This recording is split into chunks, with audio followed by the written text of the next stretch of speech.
I'm bad at answering questions. I mean, asking questions. I'm really good at answering them, man, but I'm really bad at asking them. In your journey, in your parallel, man, you said something about being inspired, man. Um, what is it collectively about being able to identify? Because we talked about extremism, white supremacy, and then we talked about getting feedback or push from the Black perspective too, based on particular actions that we're doing in the middle. What does it feel like to finally look at somebody like me in my eyes, and have this conversation, and the hair standing on the back of your neck, and you're like, man, I've got somebody here that understands my perspective. What does that do for you? Does it light the fire in your soul? Does it rekindle you? What's the next move for you, man? I'll tell. I'm going to answer fully honestly here, okay? And I'm going to tell you that it brings me joy, first and foremost, being here with you. Just because I just think it's a natural element of having shared experiences, having shared perspectives. There's a joy to it, like to communicating it, to observing the connection, to examining the relation. It brings me joy. So that's the first thing. But in terms of like rekindling a fire or anything like that, when I told you earlier that nobody can stop me now, it's because my fire is everlasting. I am fully understanding of that now.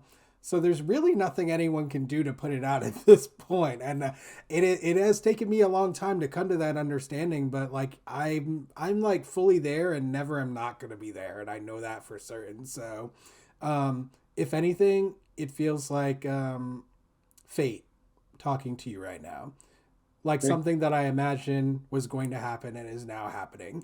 And I've been Right on. having that experience quite a lot, which tells me that I'm on the right path, and Yeah, also man. that probably my prognostications about the future are also on target. So That's you're cool, man. validating me.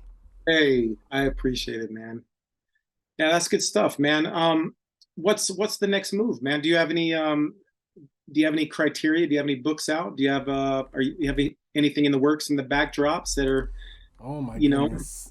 Listen, I have I am a busy man with a lot of different endeavors going on. First and foremost, I'm a teacher, serious, brother. I right? taught in Harlem, I taught in the Bronx, I taught in Brooklyn, I taught in Queens, hit Yes. Staten Island once too, and and I've taught in North Carolina, and I currently teach in North Carolina, K through 12 and community college level, currently community college, and I teach math and English, and so my passion is education. I truly believe in it. Obviously, I have this live stream, so I'm interested in education on the subject of race as well.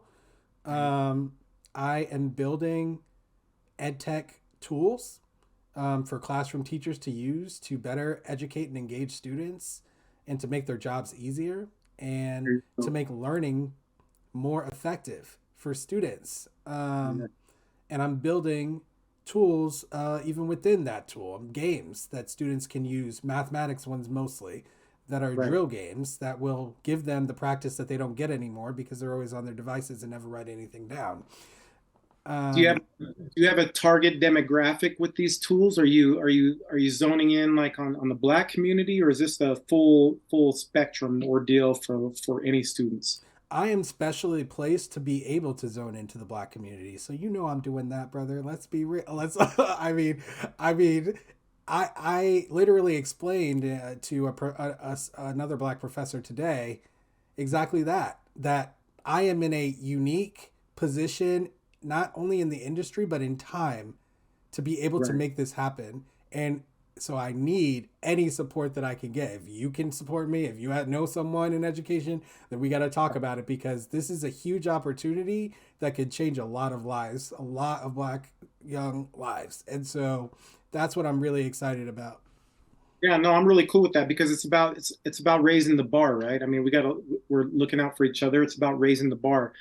Only we know where that bar's at, and if you and I are trudging forward, or we're working on particular projects, and we have to be able to uplift individuals within our community, especially around education, um, uh, financial education, self benefit, self success education.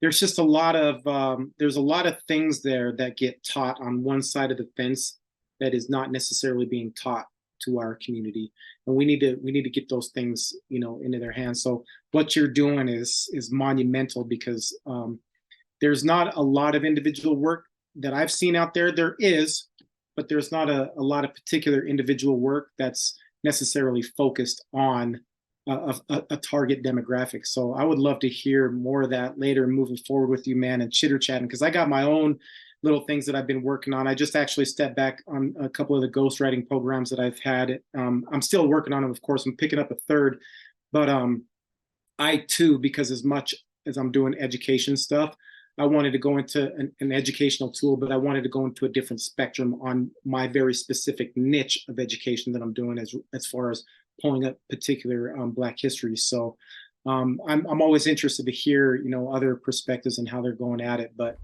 man, you're doing some good work. Thanks, man. I mean, the main thing with this creating conversations on race, like this online portion is not the end game here. So this I only came here because of the pandemic. So ultimately, live events is how I started and where I'm moving to now. I'm actually trying to get one done before the end of the year.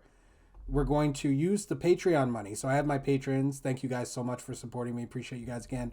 But I use their money to pay for food and beverages for people to come to events and engage in the conversation, or in a spectating the conversation. I love it. Yeah. So that's That's what what we're doing. I've been doing a little bit. I've been doing some weird projects. I got probably about 10 students right now that's underneath my belt, from different age groups, and different minority groups too as well, where I've kind of set some guidelines and some rules in regards to their education, and I've been using a lot of my backing and finances in regards to that to reward or help these children out, because a lot of these children, they can't they can't afford their own personal finances, or their family can't afford their personal finances, so they're struggling, and it inhibits their education because they have to pick up external work and stuff like that. So for me to be able to get that commitment from the child, I'd like to step in and say, okay, what is it that you actually need? What is it that your family needs to make your learning experience at school better?